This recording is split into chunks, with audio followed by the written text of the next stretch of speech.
comment faire pour gérer la récupération de tes différents muscles. Aujourd'hui on va voir pourquoi c'est important de tenir compte de la récupération de tes différents muscles et comment faire pour structurer efficacement ton entraînement. Salut, c'est Nico et bienvenue dans l'épisode 44 de Questions Muscu, la mini-série dans laquelle je réponds à vos questions sur la musculation tous les jours. Et aujourd'hui, je réponds à la question de savoir comment faire pour structurer son entraînement en fonction de la récupération des différents muscles.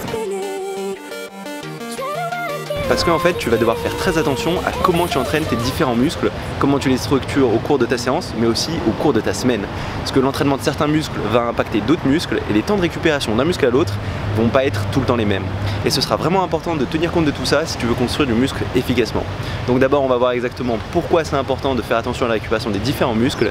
Ensuite, quelles vont être les étapes clés pour que toi, tu structures un entraînement qui te permettra de tenir compte de ça pour réussir à progresser le plus rapidement possible. Alors tout d'abord, le premier gros point qui peut poser problème, c'est le fait que quand tu vas travailler certains muscles, tu vas aussi en travailler d'autres de façon secondaire. Par exemple, quand tu travailles les pectoraux, souvent ce que tu vas faire, c'est des mouvements de presse. Mais quand tu vas faire un mouvement de presse, tu vas non seulement avancer les coudes, ce qui fait travailler tes pectoraux, ce mouvement de l'humérus, mais tu vas aussi étendre le bras. Or, quand tu étends le bras, il va y avoir aussi le triceps qui va entrer en jeu. Mais pas que le triceps, il va y avoir aussi les épaules qui vont t'aider à stabiliser tous ces mouvements de presse. Donc en fait, quand tu vas travailler les pectoraux, souvent ce qui va se passer aussi, c'est que tu vas travailler les triceps et les épaules. Et ça va être la même chose quand tu vas travailler les dorsaux. Quand tu vas reculer les coudes, en général tu vas aussi plier les bras, donc engager dans une certaine mesure tes biceps. Donc en fait, quand tu vas travailler tes pectoraux, souvent tu vas aussi solliciter à la fois tes triceps et tes épaules. Et quand tu vas travailler tes dorsaux, tu vas solliciter aussi tes biceps. Et ça, il va vraiment falloir en tenir compte dans ton entraînement. Parce que par exemple, si on prend le cas des pectoraux, tu ne pourras pas les travailler après tes triceps. Parce que ce qui va se passer, c'est que quand tu vas passer au travail de tes pectoraux après avoir déjà cramé tes triceps, et bah ces triceps ils vont être complètement fatigués. Et bah tu vas être limité dans le nombre de répétitions au développé couché, non pas par tes pectoraux, mais par tes triceps qui sont déjà fatigués. Et ça c'est un problème, parce que du coup tu vas finir ta séance en croyant avoir travaillé correctement tes pectoraux, alors qu'en fait tu as juste été limité par tes triceps et que tes pectoraux ils auraient peut-être pu prendre encore plus de travail. Donc il va falloir faire particulièrement attention à l'ordre dans lequel tu travailles les différents muscles, que ce soit à l'échelle de la séance. Donc par exemple toujours faire les pectoraux avant les triceps, toujours faire les dorsaux avant les biceps, mais aussi que ce soit à l'échelle de la semaine. Et là par exemple on évitera de travailler les triceps le jour avant de travailler les pectoraux et on évitera aussi de travailler les biceps avant de travailler les dorsaux. Et ça va être vrai pour pas mal de muscles. Donc par exemple si on prend tout ce qui est jambes, en général dans la plupart des exercices jambes, on va aussi solliciter les lombaires qui vont aider à stabiliser ton corps dans beaucoup d'exercices comme le squat par exemple. Donc si tu travailles tes lombaires la veille d'une séance jambes lourde, et bah tu risques d'être limité non pas par tes jambes mais par tes lombaires. Donc même chose, on va essayer d'éviter de travailler les lombaires juste avant de travailler les jambes, parce que si on essaye de faire un exercice lourd sur ses jambes, et ben on risque d'être plus limité par ses lombaires plutôt qu'être limité par les jambes. Et ce problème il n'est pas du tout anodin, puisque j'en ai beaucoup parlé, pour travailler vraiment un muscle en profondeur et mettre l'accent dessus, c'est important de le mettre en premier. Donc si par exemple tu veux vraiment prendre des épaules ou vraiment prendre des bras, il faudra qu'à un moment tu aies soit une séance dédiée, soit que tu les mettes en premier en début de séance. Et ça c'est un problème, parce que par exemple dans le cas des bras, si tu veux mettre l'accent dessus, il faudra donc les mettre en début de séance, mais ça veut dire aussi que tu pourras pas faire les pectoraux ni les dorsaux après, parce que sinon tu vas pas réussir à travailler tes pectoraux et tes dorsaux correctement, parce que tu vas être limité par tes biceps et tes triceps qui sont déjà fatigués. Donc il faudra vraiment en tenir compte. Donc ce que je veux que tu retiennes, c'est que de façon générale on évitera de travailler les pectoraux après le travail des triceps, on évitera de travailler les dorsaux après le travail des biceps, on évitera de travailler les jambes après le travail des lombaires, et ça ce sera vrai à la fois à l'échelle de la séance et à l'échelle de la semaine. Ensuite, le deuxième point qui peut poser problème, c'est la récupération nerveuse, parce que la récupération elle est non seulement musculaire, locale, mais elle va aussi se faire au niveau du système nerveux, et ça va être une récupération globale. Ça veut dire que tu vas avoir un certain capital nerveux, et à chaque fois que tu vas faire des exercices, surtout des exercices intenses où tu vas mettre lourd, tu vas utiliser un peu de cette capacité nerveuse, et plus tu vas enchaîner de gros exercices, plus tu vas encaisser cette fatigue nerveuse. Et à un certain moment, si tu fais pas attention, ce qui va se passer, c'est que tu vas être limité par ça. Donc par exemple, si tu enchaînes une séance pectoraux très lourde avec une séance dorsaux très lourde, puis avec une séance jambes très lourde, il y a fort à parier que pendant cette séance jambes, tu seras limité non pas par ta capacité au niveau de tes jambes, mais par ton système nerveux globalement. Et la semaine suivante, si tu fais la même chose, je suis sûr à 100% que ça te posera problème, que tu seras surfatigué, que tu rentreras en surentraînement. Donc en fait, il va vraiment falloir que tu fasses attention à gérer correctement l'intensité d'entraînement d'une séance sur l'autre, en essayant d'éviter d'avoir trop de gros groupes musculaires travaillés de façon intense à la suite. Sinon ton système nerveux il va pas suivre. Donc de façon générale, on essaiera d'éviter d'enchaîner plus de 2 gros entraînements de 2 gros groupes musculaires. Donc par exemple, si tu fais une séance pecdo qui est une séance vraiment intense, on essaie de laisser au moins un jour de repos avant de faire une séance avec un gros groupe musculaire comme les jambes par exemple. Parce que si tu essayes de tout enchaîner, d'un point de vue nerveux, tu suivras pas et tu vas stagner à cause de ça, sans vraiment faire progresser les muscles que tu essaies de travailler. travailler. Ensuite, un troisième problème dont il faut tenir compte, c'est que chaque muscle va avoir des temps de récupération différents. Par exemple, il faudra beaucoup plus de récupération pour les jambes ou les lombaires que pour un muscle beaucoup plus petit comme les bras ou un muscle beaucoup plus endurant comme les mollets. Et par exemple, tu pourras te contenter d'entraîner tes jambes une fois par semaine et réussir à progresser, mais si tu veux vraiment prendre des mollets, tu pourras pas laisser autant de repos entre chacune des séances et travailler 2, 3 voire 4 fois par semaine tes mollets, ce sera beaucoup plus efficace qu'attendre la semaine suivante. Et de la même façon, tes biceps et triceps, ils demanderont plus de fréquence d'entraînement que les pectoraux dorsaux qui sont des plus gros groupes musculaires.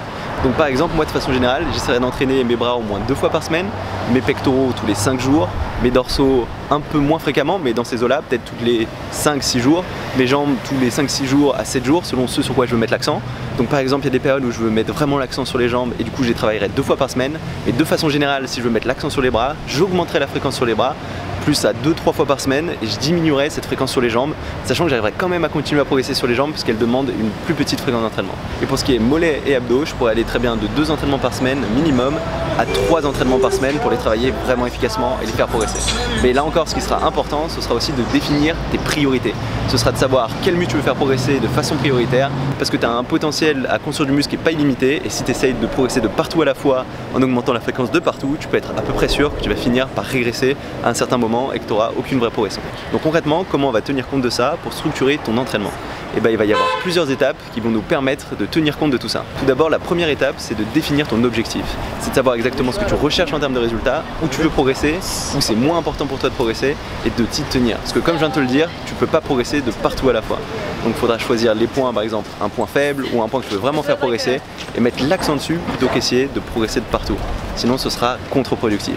Donc encore une fois, c'est quelque chose qui n'est pas forcément évident à accepter, surtout quand tu commences, mais il faut que tu fasses des choix et que tu sois au clair là-dessus, parce qu'il n'y a que comme ça que tu arriveras à vraiment progresser sur les points qui te posent problème. Ensuite, une fois que tu es au clair sur tes priorités, ce qu'il faut que tu fasses, c'est commencer par travailler le muscle sur lequel tu veux mettre l'accent au début de ta séance, après ton jour de repos. Parce que c'est là que ton système nerveux sera le plus reposé, que tu auras le plus d'énergie et que tu arriveras à travailler le plus intensément pour travailler ce muscle en profondeur. Donc par exemple, si ton but c'est de mettre l'accent sur les bras, et après ton jour de repos, tu enchaîneras directement sur ta séance bras. Et le mieux c'est vraiment que tu laisses cette séance bras par elle-même, que tu fasses rien d'autre pendant ce temps, parce que comme ça tu pourras vraiment concentrer tes ressources et progresser plus rapidement que si tu essayais de faire plusieurs choses à la fois. À partir de là, l'étape suivante, ça va être de tenir compte des muscles antagonistes pour structurer ton entraînement.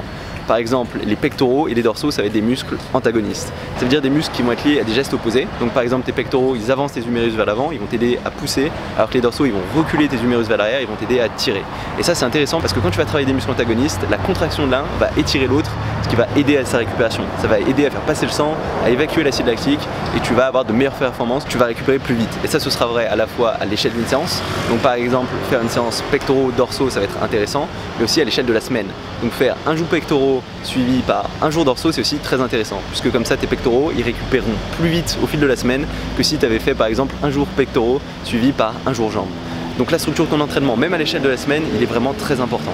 Une fois que tu as essayé de tirer parti de ces muscles antagonistes, la dernière étape, ça va être de faire attention aux muscles secondaires. C'est-à-dire, comme je te l'ai dit, de ne pas travailler les triceps avant les pectoraux, de ne pas travailler les biceps avant les dorsaux, de ne pas travailler les lombaires avant les jambes principalement. Donc de façon générale, on essaiera de toujours travailler le gros muscle avant le petit muscle secondaire qui est aussi travailler lors de ce gros muscle. Mais c'est pas forcément obligatoire de faire comme ça, puisque ça va dépendre d'une personne à l'autre, de sa capacité de récupération, de sa génétique. Moi par exemple, ce que j'aime bien faire, c'est travailler les pectoraux dorsaux après les bras, alors qu'en théorie je suis pas censé le faire, puisque vu que mes pectoraux dorsaux ils vont aussi travailler les triceps et biceps, je risque d'être limité par ces triceps et biceps.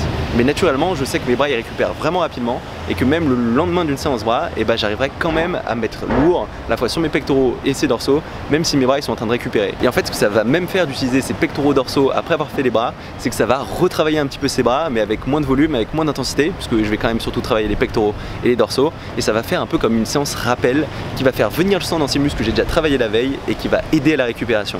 Donc en fait, on va systématiquement éviter de travailler les triceps avant les pectoraux et les biceps avant les dorsaux quand c'est à l'échelle d'une même séance.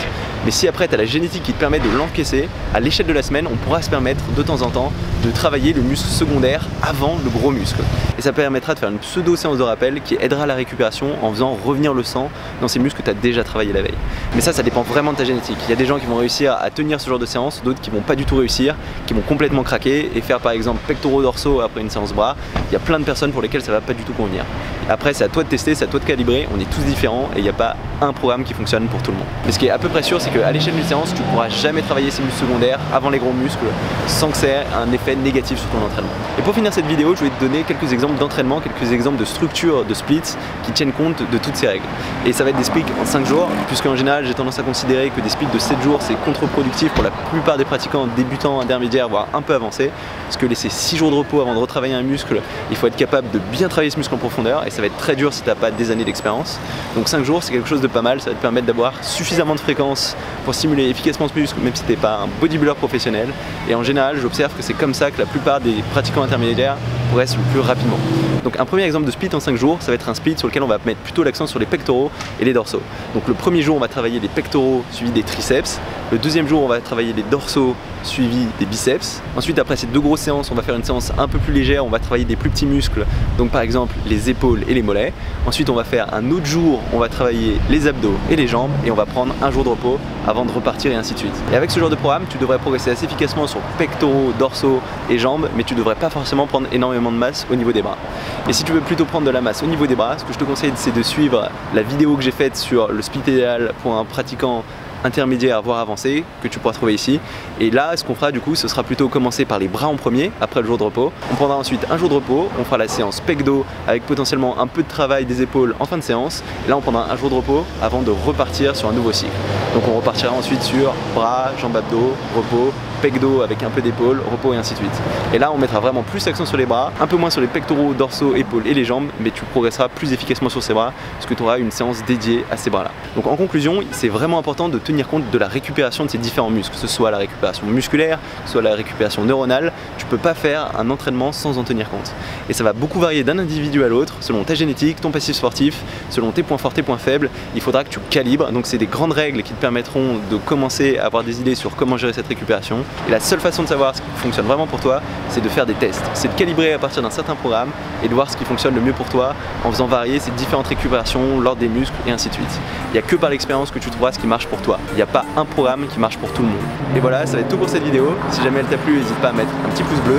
Tu peux aussi t'inscrire à ma chaîne YouTube si tu l'as pas encore fait. Comme ça tu sauras quand je sors de nouvelles vidéos. J'en sors tous les jours. Et du coup on se retrouve dès demain pour une nouvelle vidéo. Salut!